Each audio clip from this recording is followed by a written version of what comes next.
مشہور حدیث شریف ہے. اور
اللہ کے رسول صلی اللہ علیہ وسلم کے ارشاد آیت پاک کا نزول ہو رہا ہے کیا؟ الیوم اکملت لکم دینکم واتممت علیکم نعمتی۔ اے میرے محبوب، ہم نے آپ کے دن الیوم دین کو مکمل کر دیا، ہم نے قانون کو مکمل کر دیا، ہم جو چاہتے تھے ہمارا منصب پورا ہو گیا، کام ختم ہو گیا۔ اور پھر ارشاد ربانی واتممت علیکم نعمتی، ہم نے نعمت کو بھی تمام کر دیا، یعنی شریعت بھی مکمل ہو گئی اور طریقت بھی مکمل ہو گئی۔ الجناب گرامی نعمت پھر فرمایا وَرَضِيتُ لَكُمُ الْإِسْلَامَ دِينًا، اور ہم راضی ہو گئے، کس سے راضی ہوئے؟ ہماری رضا کس سے؟ تمہارے اسلام میں بنا دے تو مسلمان رہنے لگا، اسلام تسلیم سے۔ آپ اسلام کے معنی میں سمجھے کہ سائلنٹ ہو جانا، اپنی حقیقت کو چھوڑ دینا، اپنی خودی کو بنا کر دینا، اور پھر مولا کے سامنے جھکنا، اس کا نام اسلام۔ ہم نے جب یہ صحابہ کرام رضوان اللہ تعالیٰ علیہ مجمعین نے اللہ کے رسول نے یہ بیان پہنچا دیا، ظاہر ہے کہ دیدار نبوی کی وجہ سے صحابہ کرام کے تمام ظاہر و باطن مکمل طور پر نورانی کی نورانی، ان کا جسم نورانی بن چکا، ان کی روح نورانی کی، ان کا قلب نورانی، ان کے افکار نورانی، ان کے کردار نورانی، وہ ایسے نورانی کہ سنتا بانو سارے صحابہ بنا کسی گنتی کے جو اللہ کے رسول صلی اللہ علیہ وسلم کا دیدار ایمان کی حالت میں سب چلنے کے لیے ان کے تعلق سے اگر اللہ برابر کوئی شک و شبہ کرتا ہے تو اپنی خبر چھوڑ رہا ہے، اس کا راستہ جاننے بدیلان گرامی جب صحابہ کرام رضوان اللہ تعالیٰ علیہ مجمعین اللہ کے رسول کے بعد، اللہ کے رسول کے بعد رسالت بھی تھی، نبوت بھی تھی، خلافت بھی تھی، سلطنت بھی تھی، بادشاہت بھی تھی، فوق الاسلام تحت السلام، حکمران آدم حکمران اللہ کے اس مخلوق کو دعائے اللہ کے رسول نے کوئی نہیں کہا۔ آپ جب آپ پردہ فرمائے سیدنا صدیق اکبر، پھر سیدنا فاروق اعظم، پھر سیدنا عثمان غنی، پھر سیدنا مولا کائنات رضی اللہ تعالیٰ عنہ کے بعد دیگر یہ سب ظاہر میں اور باطن میں مکمل طور پر آقا علیہ الصلوۃ والتسلیم کے بہتر نظر مکمل نظر بن چکے۔ اب یہاں حکومت بھی ہوئی، اب آگے بڑھے تو ظاہری معاملہ، باطنی معاملہ، حکومت کے معاملہ ایک کے لیے تسلیم ہونے لگے۔ تو اس میں دو جماعتیں علماء حق کی، جن کو فقہاء ائمہ کرام یاد کر رہے ہیں۔ آئیے حضرت نظم المحدثین علامہ صغیر احمد رشید لا چکے ہیں، انشاءاللہ بالکل اختصار میں گفتگو کرتے ہوئے حضرت کو انتظار کا انتظار ختم کر دیا جائے گا۔ تو عرض کر رہا تھا کہ یہ ایک ظاہری جو ائمہ کرام پھر باطنی جو نعمت جس کو اللہ تبارک و تعالیٰ نے فرمایا، وہ نعمت کی تقسیم کے لیے جن کو صوفیاء کرام یا مشائخ اسلام یا فقراء کرام کے نام سے یاد کیا جاتا ہے، وہ سلسلہ جاری ہوا اور ہر ایک جانتا ہے کہ ایسے آفتاب و مہتاب الہی علماء زمانے میں ائمہ کرام میں بھی پیدا ہوئے۔ امام اعظم کی شان کیا ہے؟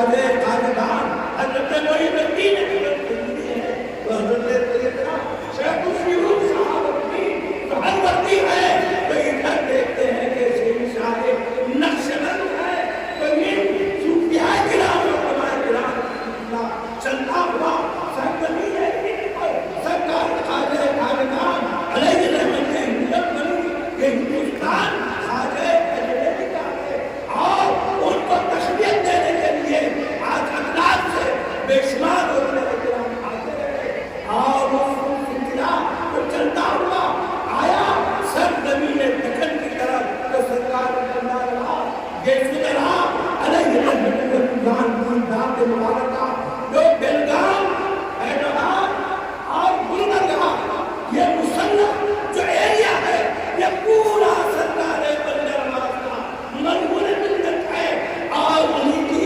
اولاد دکن کے حصے میں قید کی گئی اور جہاں آپ بیٹھے ہوئے ہیں جس بارگاہ میں بیٹھے ہوئے ہیں یہ ایشیا کی ایسی تاریخی بلندترین جو ہے آستانہ ہے اللہ اکبر یہاں شاہوں کا ناصب آئے اور اپنے سر کو یہاں کی مٹی لگا دینا اپنے لیے سعادت مندی سمجھتے رہے خدم شاہی یوگی یہ یادگار ہے اور ان بادشاہوں نے بادشاہی بنا شاہ نواب بادشاہوں کو شاہی بنانے والے اللہ کے سرکار شاہ راجو علیہ رحمت اللہ ہیں جن کا در فیض جاری و سار بلا رہے ہیں شاہجہاں ہے الحمدللہ آج بھی فیض جاری ہے سجادہ نشین محترم مولانا ندیم اللہ حسینی ان کے لیے حضرت محترم قبول اللہ حسینی اللہ تبارک و تعالی ان کے عمر اقبال میں ان کے ہمت و حوصلے میں جو ہے تقویت عطا فرمائے حاسدین کے حسد دشمنوں کے چھتے کو محفوظ رکھے یہاں ہفتے واری نظام خانقاہی ماہانہ نظام خانقاہی سالانہ نظام خانقاہی تمام متحد دین کے آداب کے موقع پر مجالس کا اہتمام اور مباحث کا اہتمام ہفتے میں جو اجتماع ہوتا ہے یہاں جمعرات کا اجتماع ہے اتوار کا اجتماع ہوتا ہے اور مولانا جو ہے مولانا حافظ نجیب اہل سنت احمد گوری صاحب کا ہفتے واری یہاں بیان ہوتا ہے اللہ تبارک و تعالیٰ ہم سب کو توفیق خیر عطا فرمائے تمام جو حضرات یہاں حاضر ہیں اور پروردگار عالم کو اپنے فضل و کرم سے ان کی مرادوں کو پورا فرمائے اللہ تعالیٰ ہمارے آنے کو قبول فرمائے اور ہمارے ظاہر و باطن کو منور فرمائے بہتر لا الہ الا اللہ بخشد علی صاحب اللہ دامت برکاتہ العالیہ شیخ الحدیث حضرت جابر نظامیہ وہ رکن معزز صدر مجلس علماء دکن سے حضرت ہی کی ایک نصیحت کے ساتھ میں آپ کو زحمت دیتا چلوں کہ ایک عرس شریف کے موقع پر حضرت نے فرمایا تھا کہ اللہ والوں کی آستانوں کو آنے سے کیا ہوتا ہے ہم ان کی بارگاہ میں کیا پیش کرتے ہیں کچھ قرآن پڑھتے ہیں کچھ کار خیر کرتے ہیں کچھ نیکی کا ثواب پہنچاتے ہیں یہ ہمارے بس میں ہے لیکن اللہ والوں کی نظر اگر ہم پر پڑ جاتی ہے تو وہ آخرت کی ہمارے لیے نجات کا سامان عطا کر دیا کرتے ہیں آئیے مسجد احترام محمد کی خدمت میں عرض کروں حضرت مولانا سید صغیر احمد نقشبندی صاحب دامت برکاتہ العالیہ شیخ الحدیث جامع نظامیہ وہ اپنے خصوصی کلمات ربانیہ سے ہم سب کو مستفید فرمائیں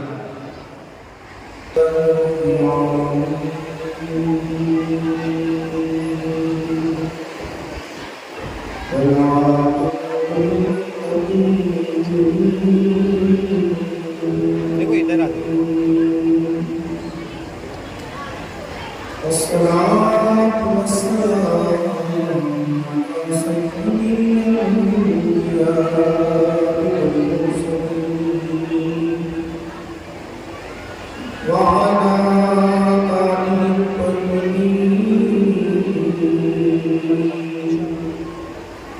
وأصحاب الأقربين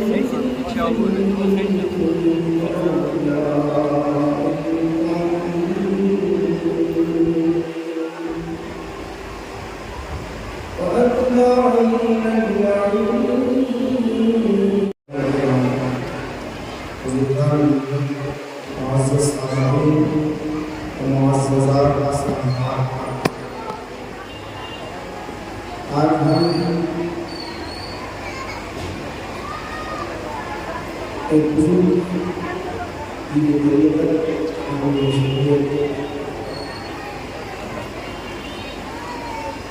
سید شاہ محمد الحسین شاہ رحمت اللہ علیہ کے 354 اس میں تمام جو ہمارے لیے نہایت سعادت مندی کی بات ہے اور یہ محفل آج کی اجر و ثواب کی باعث ہے ماشاءاللہ. اس میں مشائخین علماء کرام جو بدر ہیں الحمدللہ اور دیگر علماء سے خطابات کو سماعت کرنا ہے. میں نے جو آیت کریمہ تلاوت کی ہے وہ آیت سورہ صف کی آیت کریمہ ہے. اللہ سبحانہ و تعالیٰ راست ارشاد فرما رہا ہے اے مومنو اللہ کی مدد کرنے والے بندو یا الذین آمنوا اے ایمان والو کونوا ہو جاؤ انصار اللہ اللہ کی مدد کرنے والے. اگر اللہ کرو اللہ کی مدد کون کر سکتا ہے؟ آج کو یہ دھرا ہے کہ اولیاء سے اور غیر اللہ سے مدد مانگنا شرک ہے. اللہ خود فرما رہا ہے اللہ کی مدد کرو. ہر بات کو ہم شرک کو لے آ کر مدد کی جو نفی کرتے ہیں عقیدے کو بگاڑ دیتے ہیں. عقیدے کی حقیقت سے ناواقف ہو کر غلط عقیدہ ذہنوں میں بٹا دیتے ہیں. اس کی وجہ سے ہمارا ایمان خراب و برباد ہو جاتا ہے. اس کو سمجھنے کی ضرورت ہے. اگر آپ نہیں سمجھیں گے تو بہت دشواری ہوگی پریشانی ہوگی. ایمان چلا گیا. اللہ کہہ رہا کونوا انصار اللہ اللہ کی مدد کرو. اللہ کی مدد کیسے ہوگی؟ اللہ کے دین کی مدد کرنا اللہ کی مدد ہوگی. ماشاءاللہ اس دین کی مدد کا ایک حصہ آج کی محفل میں ہے. آج کی اس محفل میں اس دین کا ایک حصہ وہ یہ مدد جہاد بالسیف ہوتا ہے, جہاد باللسان ہے, جہاد بالقلم ہے, جہاد بالعمل ہے, تبلیغ ہے. یہ اسی کا ایک حصہ ہے. اور اس میں ہوتا کیا ہے؟ اس میں ہوتا یہ ہے کہ بزرگان دین کے اس میں ہوتا ہے کہ لوگوں کو دین کی طرف بلایا جاتا ہے. کوئی اس کے اندر جتنے بھی مسلمان حاضر ہیں یہ بھی کوئی یہ نہیں سمجھتا کہ اللہ کے لیے بندے کو خدا نہیں سمجھا. کہیں بھی اگر آپ مزارات پہ جاؤ, کسی کے مزارات پہ جاؤ, بلکہ نبیوں کے سردار حضور نبی کریم صلی اللہ علیہ وسلم وہ خدا نہیں مانتے, اولیاء کو کیسے خدا مانیں گے؟ اگر حضور کو بھی خدا مانتے ہیں تو کافر بن جاتے ہیں. کیسے مان سکتے ہیں؟ کفر لاحق ہو جائے گا.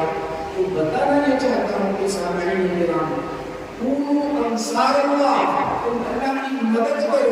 تو اس میں ہوتا یہ ہے, اس کی جو محفل ہے یہاں تو سجائی گئی ہے, یہاں علماء کو بلایا گیا ہے. کیوں بلایا گیا ہے؟ فکر صحیح دینے کے لیے, تربیت کرنے کے لیے, اسلام کی طرف بلانے کے لیے, اسلام کی دعوت دینے کے لیے یہ محفل سجائی گئی ہے. اور یہ محفل ایسی محفل نہیں ہوتی میرے بھائیوں, بہت یعنی نورانی محفل جو اللہ کے رسول صلی اللہ علیہ وسلم نے اپنے جمعہ کے خطبے کے علاوہ, عیدین کے خطبے کے علاوہ, جمعہ کے خطبے کے علاوہ اور عیدین کے خطبے کے علاوہ اللہ کے رسول صلی اللہ علیہ وسلم اس طرح کی محفلیں سجایا کرتے صحابہ کی تربیت کے لیے,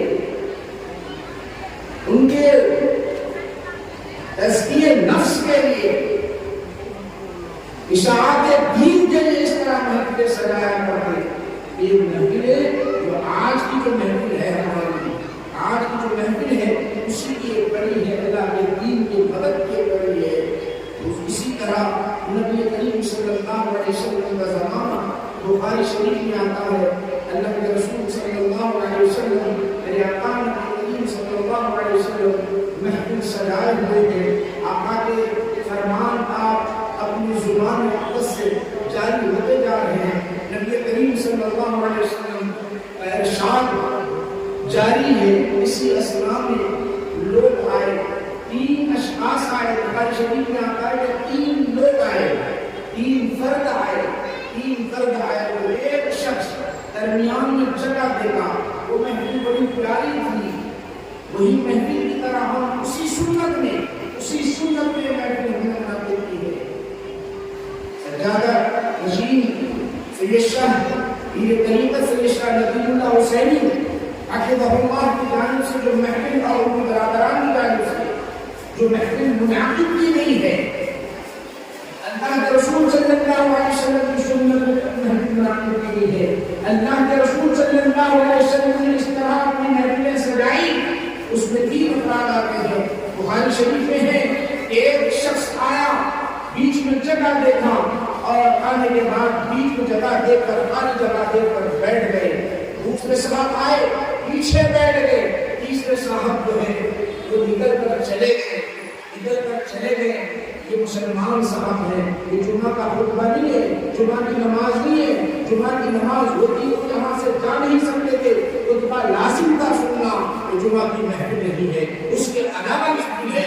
تو اللہ کے رسول نے فرمایا، تم جانتے ہو، حضور نے ارشاد فرمایا، بخاری شریف میں آتا ہے، تم جانتے ہو کہ 3 افراد آئے، تینوں کی کیفیت کیا ہے جانتے ہو؟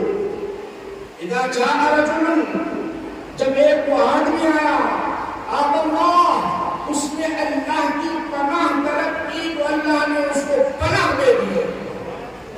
اللہ کی پناہ، جب رسول کی محفل ہے، خطاب کرنے والے اللہ کے رسول ہیں، نبی کریم صلی اللہ علیہ وسلم کے فرمودات ہیں، حضور فرما رہے ہیں، اور وہ چاہتے ہوئے اس لیے وہ محفل کی برکت اور آقا کے فرمان کو سننے کے لیے جب آگے بڑھے، اشتیاق بڑھ گیا تو جگہ خالی انہوں نے دیکھ لی، خالی دیکھنا تھا کہ سامنے آئے تو اللہ کے رسول ارشاد فرماتے ہیں، اس نے اللہ کی پناہ لے لی تو اللہ نے پناہ دے دی۔ میرے بھائیوں، میں آپ سے سوال کرنا چاہتا ہوں، بخاری کے الفاظ یہ نہیں ہے آبائی رسول اللہ کی پناہ نہیں، اللہ کی پناہ لی تو اللہ نے پناہ دے دی۔ جب اللہ کے رسول، اللہ کی پناہ، اللہ کے رسول کی بارگاہ ہوتی ہے تو پناہ مانگتے ہیں اللہ کی، تو اللہ کے رسول کی پناہ ہو جاتی ہے۔ میرے بھائیوں، یہ ایسی محفل ہے،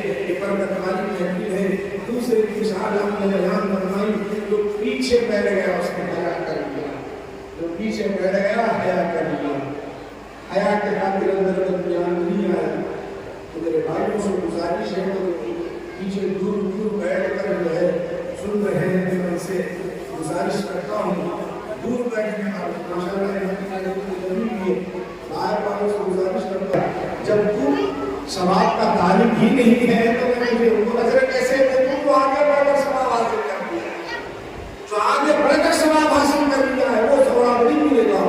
تیسرا وہ شخص تھا، دیکھا کہ اس میں محفل ہوتی ہی ہے، چلے گیا، تو اس کے لیے اللہ کے رسول نے فرمایا، جو اس محفل سے منہ موڑ لیا اللہ نے بھی اس سے منہ موڑ لیا۔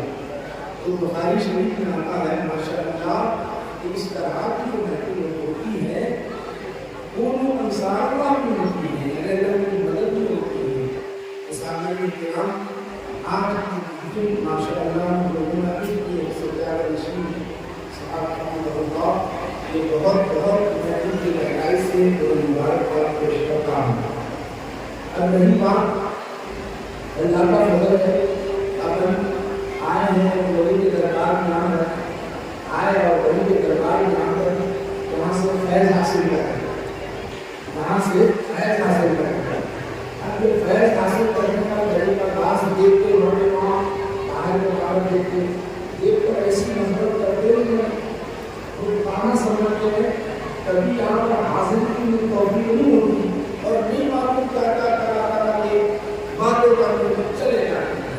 اور یہ جو ان کے الفاظ ہوتے ہیں، یہ لوگ ان کے جو الفاظ ہوتے ہیں، شرک ہے، بدعت ہے، قدر پرستی ہے، یہ الفاظ ہوتے ہیں. ذرا غور کرو میرے آقا نبی کریم صلی اللہ علیہ وسلم حکم کیجیے ان کو نہایت زیارت کرو. میں نے تمہیں زیارت قبور سے منع کیا تھا، اب تم زیارت قبر کا اہتمام کرو، ضائع کرو. اور خود ذرا غور کرو، رات کا وقت ہے، شب برات ہے، شب برات، اس میں سارے انسانوں کے فیصلے ہوتے ہیں، ان کے حیات کے، ان کی موت کے، رزق کے جو فیصلے ہوتے ہیں، وہ فیصلے اس شب اللہ کے رسول آدھی رات کر کہاں جا رہے ہیں؟ قبرستان جا رہے ہیں.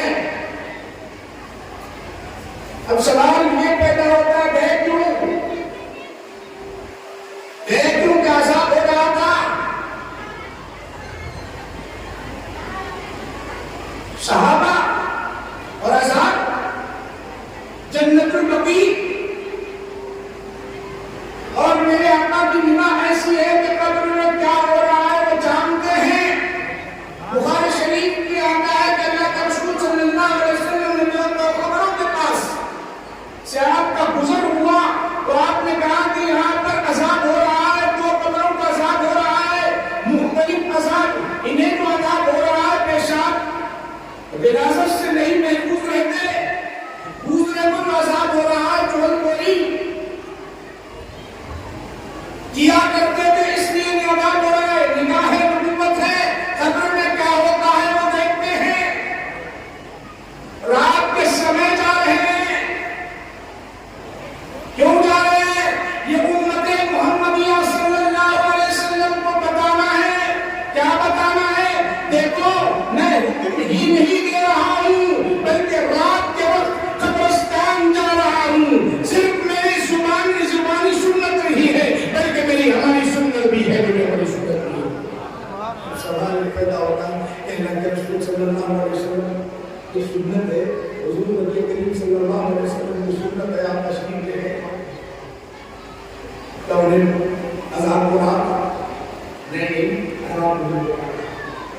بتانا ہے کہ ان کا مقام تو بہت بلند ہے. قرآن فرما رہا ہے بل احیاء عند ربهم يرزقون، یہ اللہ کے راستے میں شہید ہونے والے ہیں، اللہ انہیں رزق عطا کرتا ہے، اپنے قبروں میں زندہ ہے، ان کا مقام بلند والا ہے، ان کا مقام بلند والا ہے. یہ امت محمدیہ صلی اللہ علیہ وسلم کو تعلیم دینا ہے کہ تم بھی جاؤ، میں گیا ہوں، تم بھی جاؤ. کیوں؟ رسول مدد کے لیے، رسول رحمت کے لیے، رسول برکت و رحمت کے لیے. اور اللہ سبحانہ وتعالی کہ اللہ سبحانہ وتعالی کہ جب نیک بندے ہوتے ہیں ان کا راستہ لیتے، ان کا نام لیتے تو اللہ سبحانہ وتعالی بہت جلدی دعا قبول کرتا ہے، بہت جلدی. میں آپ کو بخاری شریف کی حدیث سناتا ہوں، سننے نہیں ہوگی، میں سنا رہا ہوں. حضرت زبیر رضی اللہ عنہ جلیل القدر صحابی ہیں.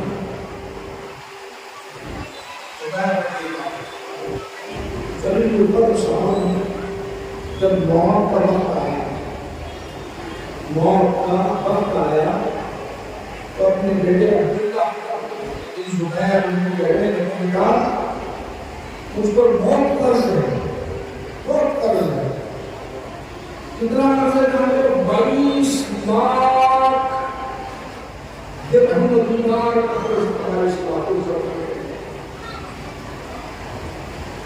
اتنا بہت سا قرض ہے. درہم ایک روپیہ ہے تو درہم ایک دینار نہیں ہے. قرض کی ادائیگی کے لیے بیٹے سے بول رہے ہیں، کیا کہتے ہیں بیٹے سے؟ بیٹا تم قرض ادا کرنا. انہوں نے مکانات چھوڑے تھے، کچھ مکانات مدینہ میں، کچھ مکہ میں، کچھ بصرہ میں مکانات چھوڑے تھے. آپ نے فرمایا سے فروخت کرنا، فروخت کرنے میں نفع مقرر دینا. تب سن لو بیٹا، اگر قرض کی ادائیگی میں کچھ دشواری آ جائے قرض کی ادائیگی میں دشواری آ جائے تو میرے مولا سے مدد مانگو. پریشان ہو بیٹا صاحب عبداللہ رضی اللہ عنہ آپ کو مولا بولے, آپ کو مولا کون ہے؟ عربی میں مولا غلام کو بھی بولتے ہیں, عربی میں مولا آقا جو سردار ہوتا ہے اس کو بھی بولتے ہیں, عربی میں مولا دوست کو بھی بولتے ہیں. کون ہے آپ سوال کر رہے بیٹے؟ قرآن شریف میں آتا ہے آپ کا مولا کون ہے؟ سوال کر رہے بیٹا, خود سوال کر رہے کون؟ عبداللہ بن زبیر رضی اللہ عنہ بابا جان سے عرض کر رہے بابا جان کون ہے آپ کا مولا؟ تو آپ نے ارشاد فرمایا اللہ میرا مولا ہے, اس سے مدد مانگنے کا. اور کیا کہنا چاہتے ہو؟ یا مولا زبیر مولا, تمہارا بھی خدا میرا بھی خدا سارے کائنات کا خدا سب کا اللہ ایک ہے, مگر جب دشواری آ جائے قرض کی ادائیگی میں تو اس وقت یہ بولنا یا مولا زبیر, یا مولا زبیر بولنا. ماں تو باپ ماں کی دنیا سے رخصت کر گئے, انتقال کر گئے. جب قرض کی ادائیگی کی بات آئی حکیم بن حزام رضی اللہ عنہ ملے, بیٹا بتاؤ تمہارے بابا کا قرض کتنا ہے؟ 1 لاکھ. ہم بڑے کو میں دے دیتا ہوں. پہلے 1 لاکھ بتائے, صبح کے پھر بولے 22 لاکھ ہے. انہوں نے اب تو ادائی کر ہی نہیں سکتے, طاقت ہی نہیں ہے جو ادا کر سکے, ادا کر سکے. اس کے بعد عبداللہ بن زبیر رضی اللہ عنہ کہتے ہیں جب کوئی قرض مانگنے کے لیے آتا تو اس وقت میں کیا کرتا؟ زمین فروخت کرتا, مکان فروخت کرتا. اس وقت دشواری پیدا ہوتی تو اس وقت میں یا مولا زبیر کہتا, یا مولا زبیر کہتا, یا باس اللہ کے دربار میں عرض کرتا. ادھر زمین بک جاتی اور قرض ادا ہو جاتا. اتنا سب کچھ قرض ادا ہونے کے بعد لاکھوں روپئے بچ گئے, صرف میں نام لیتا یا مولا زبیر. اسی طرح اے مومنو, ہم تو ہے گناہگار, ہم تو ہے خطاکار. ہم جب کہتے ہیں یا مولا راجو قتال حسینی تو اللہ سبحانہ و تعالی کہتا ہے میرے گلی کو تو نے یاد کر دیا ہے, آج تو کیا مانگنا چاہتا ہے مانگ, اے نالے بنا کر میں تجھے دان دیتا ہوں. تو اللہ والوں کا جب نام لیا جاتا ہے تو اللہ سرکار کا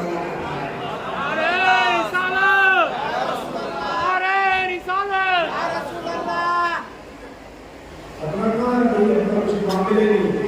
وہ کہتے یہ ہے کہ جب بھی ضرورت پیش آتی, جب بھی ضرورت پیش آتی تب تک میں نام لیتا ہوں. آج میں آپ سے سوال کرنا چاہتا ہوں, اب حضرت زبیر رضی اللہ عنہ تو ہے ہی دنیا میں, مر گئے نا, مر گئے تو کیا فائدہ, کیا فائدہ دے رہے؟ ارے اللہ تعالیٰ ان کا نام لینا تو کام بنا دے. یہ میں اپنی بات نہیں کہہ رہا, بخاری شریف کہہ رہی ہے. اللہ والوں کا نام بیٹے لے رہے ہیں. بخاری پڑھ کر دیکھ لیجیے, بخاری اٹھا کر ایک جگہ نہیں کئی جگہ انہوں نے ذکر کیا امام بخاری نے. اللہ والوں کا جب نام لیا جاتا ہے تو قرض ادا ہو جاتے ہیں, پریشانیاں کٹ جاتے ہیں, مصیبتیں ختم ہو جاتے ہیں. اسی طرح جب آتے ہیں جو عام آدمی آتا ہے اللہ والوں کے دربار میں آتا ہے, ان کا نام لیتا ہے, نام لے کر کائنات کے دربار میں دعائیں مانگتا ہے تو اللہ سبحانہ و تعالیٰ سر کرام کرتا ہے.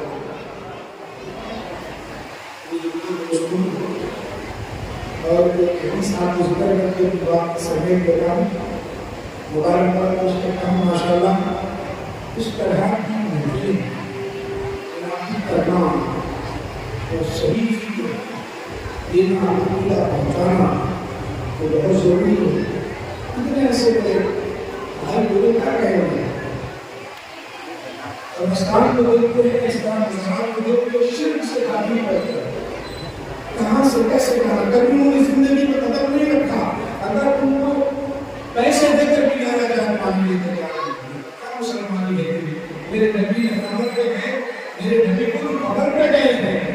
آقا نبی کریم صلی اللہ علیہ وسلم شہنشاہوں کے شہنشاہ وہ قبرستان تشریف لے گئے, اور تو کہتا ہے کہ یہاں جانا مناسب نہیں ہے, شرک ابتدار کہتا ہے کہ فکر کو دور کرو, عقیدے کو صاف کرو, جہاں شرک کی تعریف نہیں ہوگی اور کی وہاں تعلیم ہوتی ہے، قلب کی تدبیر کی تعلیم ہوتی ہے، قلب کو سراغ سے باہر آنا ہے، انصاف پیدا کرنا ہے، دل کے اندر ایک نکھار پیدا کیا جاتا ہے، ایمان میں بہتری پیدا کی جاتی ہے۔ اب یہاں جب سے بیٹھے ہوئے ہو یا کون سی بات ہو رہی ہے؟ کوئی شرک کی بات ہو رہی ہے، کوئی پرستی کی بات ہو رہی ہے، ایمان کا عقیدہ بتایا جا رہا ہے، آپ کو عقیدہ بتایا جا رہا ہے۔ اللہ کہتا ہے یا ایھا الذین آمنوا کونوا انصار اللہ، اے اللہ کے بندو، اے مومنو، تم اللہ کی مدد کرو، مدد کرو۔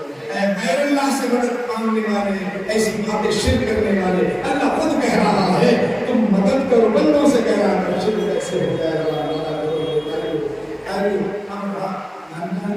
ایسا مسئلہ ہو گیا دیتا ہے مولانا کے ہاتھ سے تعلیم دے دے تو جو تعلیم پڑھتے دیتے تو کام چل جائے گا، اب درگاہ میں کیا ہوتا ہے کہ ذہن کام کرو زمانے کی کوشش کرتے ہیں اس لیے اللہ زیادہ میڈیا بہت کام کر رہا ہے، اس پر میڈیا پر بہت زیادہ کام ہے، ابھی اس کے دوران ختم ہوتا ہے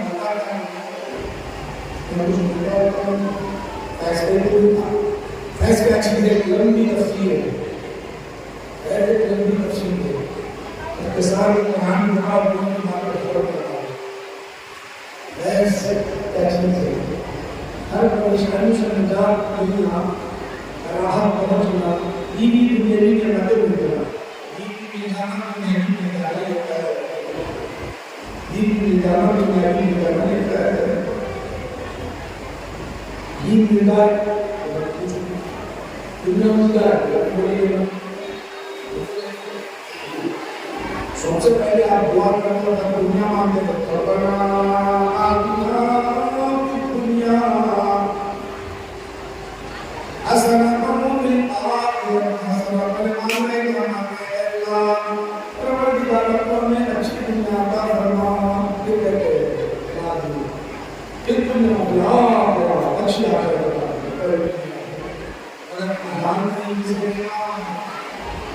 اچھی حرام کھاؤ گے ایک لقمہ بھی جب چلا گیا نہ دنیا ملے گی نہ آخرت ملے گی، نہ دنیا ملے گی نہ آخرت۔ حلال ہے سب کچھ ہے، تو میرے بھائی آپ بتانا چاہتا ہوں کہ دنیا سے جب چلے جاتے ہیں تو ہم بہت آنند جاتے ہیں، دنیا سے چلے جاتے ہیں تو اللہ کی رحمت اترتی ہے، حیات میں نیند اترتی ہے، ظاہری حیات میں چلتے پھرتے ہیں، دنیا میں گھومتے پھرتے ہیں تو نیند اترتی ہے۔ اللہ نے قرآن میں بیان کیا جب لیٹ جاتے ہیں قبر میں چلے جاتے ہیں تو اس سے بڑھ کر جو رحمت اللہ اتارتا ہے۔ اصحاب کہف سے ذرا پوچھو، اللہ کہتا ہے وَتَرَى الشَّمْسَ إِذَا طَلَعَتْ تَزَاوَرُ عَنْ كَهْفِهِمْ ذَاتَ الْيَمِينِ وَذَاتَ الشِّمَالِ۔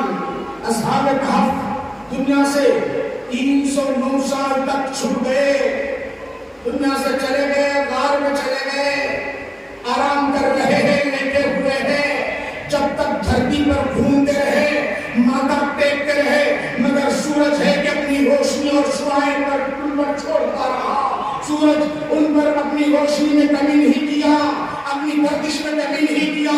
جب عبادت کر کے اس دنیا سے چلے گئے، غار میں چلے گئے، تو اللہ نے یہ جو فیض دنیا میں دیتا رہا، دنیا میں جو عطا کرتا رہا، نعمتیں عطا کرتا رہا، عطا کرتا رہا، کھلاتا رہا، زندگی دیتا رہا، عبادت کرنے کی توفیق عطا فرمائی، یہ دنیا کی نعمتیں دی، یہ ساری چیزیں دی۔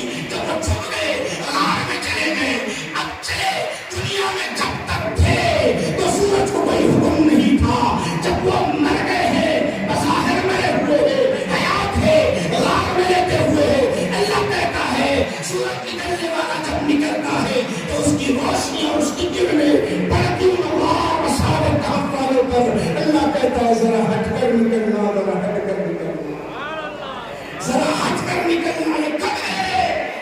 یہ کب ظاہری حیات میں تھے، سورج کی گردش نہیں بدلی، دنیا سے بظاہر جب چلے گئے تو اللہ نے کہا اب تو دنیا سے گیا ہے تو ہم تجھے مالا مال کر دیں گے۔ جب یہاں دنیا کی نعمتیں بہترین ہے، اس سے اعلیٰ نعمت جنت کی ہے، تو یہ دنیا میں جو نعمت ملتی ہے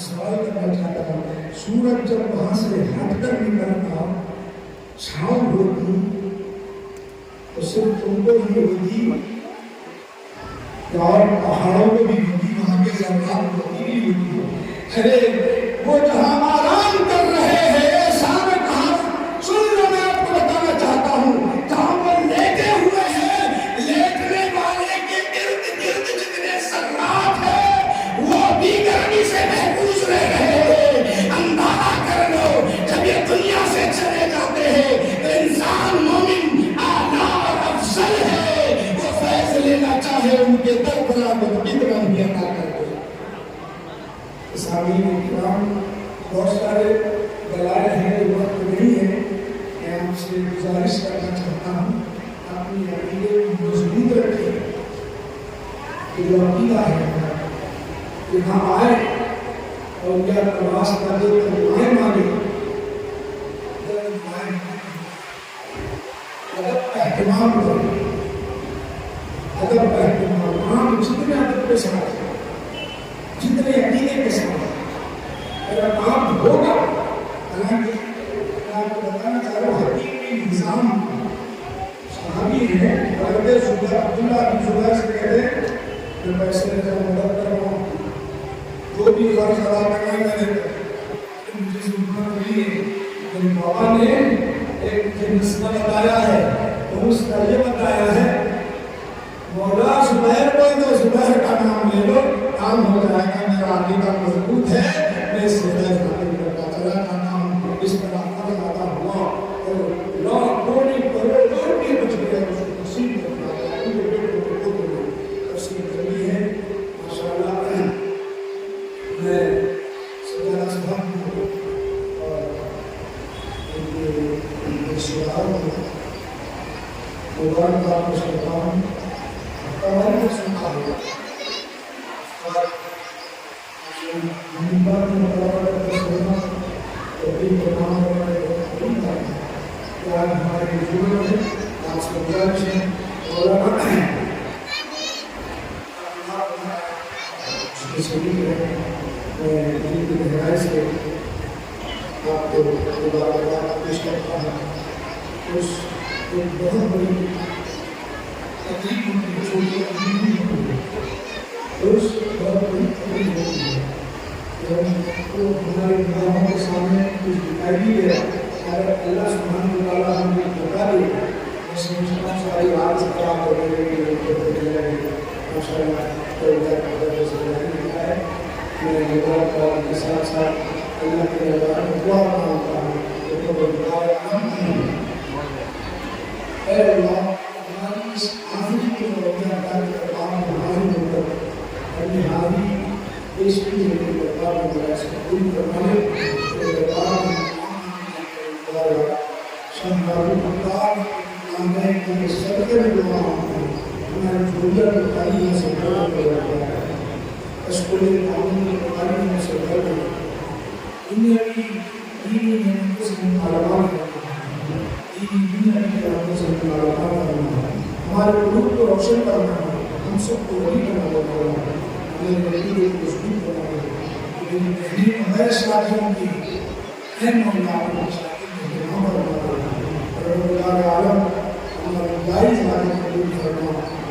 صلی اللہ علیہ سیدنا محمد علیہ وسلم.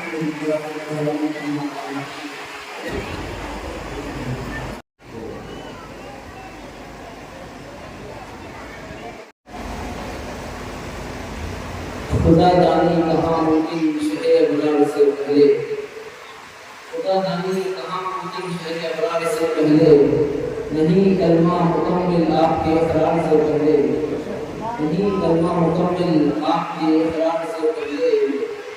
یہ کیا تب معجزہ ہے بعد میں قرآن اترا ہے، یہ کیا تب معجزہ ہے بعد میں قرآن اترا ہے. بنائی ہے فضا سرکار نے کردار سے پہلے، بنائی ہے فضا سرکار نے کردار سے پہلے. اس میں توجہ کے قابل ہے تو لباس مصطفیٰ میں ہے تجلی جنگ محفل کی، لباس مصطفیٰ میں ہے تجلی جنگ محفل کی. خدا سے جس کو ملنا ہو ملے سرکار سے پہلے، خدا سے جس کو ملنا ہو ملے سرکار سے پہلے اللہم صلی علی سیدنا محمد وعلی آل سیدنا محمد لائق احترام سجاد نشین والدہ حضرت سرکار فاضل سرکار حسین مولانا سیدی حسین صاحب دامت برکاتہ عالیہ میرے عزیز دوست برادر محترم مولانا سید قبول اللہ حسین معظم بابا صاحب بیجاپور سے تشریف لائے ہوئے محترم مشرقی نظام سعادت اکرام لائق احترام مولانا اور جبھی سامعین و حاضرین، اللہ تبارک و تعالیٰ مجھے عظیم ہے کہ مولا نے آج ہم کو یہ موقع عطا کیا کہ ہم ایک عظیم مرتبہ شخصیت کی بارگاہ میں حاضر اور آپ کے اس پرنور محفل میں فیض پا رہے ہیں۔ سامعین، جس آیت مبارکہ کی تلاوت کا میں نے حاصل کیا اس موضوع پر میں کچھ دن کے بعد گفتگو کرنے کی سعادت حاصل کروں گا۔ پہلے مجھ جیسے کہانی کی بات کا تعلق بارگاہ مدار سرکار سے کم و بیش 360 سال پرانا ہے۔ حیدرآباد میں میرے جد کریم سردار سید شاہ موسیٰ خاتون کی پڑھتا تھا، لیکن پیر شاہ مجید انسانی خاتون جو سرکار سید شاہ مجید باوبادی کے تیسرے صاحبزادے ہیں۔ سرکار پیر شاہ مجید 3 سال شدہ اور سرکار شاہد سرکار سید اللہ تعالیٰ برکاتہ یہ ایک ہی زمانے کے بزرگ ہوئے ہیں اور آپ کے متفقین موجودین کا بھی زمانہ ایک ہی لگا۔ سامعین، اولیاء اللہ کی بارگاہ میں آنا، ان کا ذکر کرنا اور ان کی یاد سے اپنے دلوں کو سجانا یہ کوئی خالی جانے والی بات ہے۔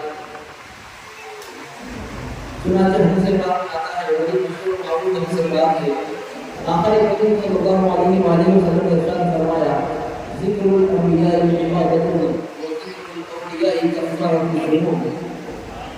انبیاء کا جو ذکر ہوتا ہے، انبیاء کی ہم یاد کو محفلیں کرتے ہیں، یہ ہمارے لیے عبادت کا موقع ہوتا ہے، یہ ہماری عبادت میں شمار کی جاتی ہے، اور جو انبیاء کا ذکر کرتے ہیں یہ ہمارے گناہوں کا کفارہ ہوتا ہے۔ اب یہاں پر اس بارگاہ کی فیض سے، اس بارگاہ کی عزت سے ایک دو باتیں آپ کے سامنے عرض کرتا ہوں۔ اکثر و بیشتر ہوتا یہ ہے کہ جب بھی جلسہ فیضان اولیاء ہوتا ہے تو اس میں ہمارے علماء کرام، ہمارے مشائخ نظام ایک آیت مبارکہ کی تلاوت کا شرف حاصل کرتے ہیں، الا ان اولیاء اللہ لا خوف علیہم ولا هم يحزنون۔ یہ آیت مبارکہ آپ نے اکثر و بیشتر سنی ہوگی۔ سامعین، بالکل عام فہم میں لا خوف علیہم ولا هم يحزنون یہ آیت قرآن پاک میں تقریباً 12 مرتبہ آئی ہے،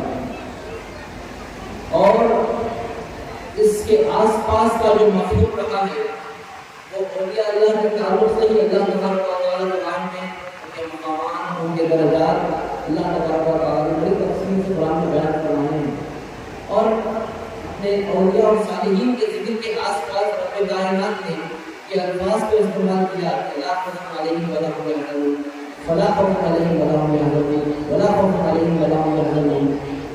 تو یہ آیت مبارکہ جو اولیاء صالحین کی شان میں آئی ہے، خصوصاً جب اولیاء صالحین کی بات آتی ہے تو ہمارے ذہنوں میں سرکار کی حالتی کا خیال آتا ہے۔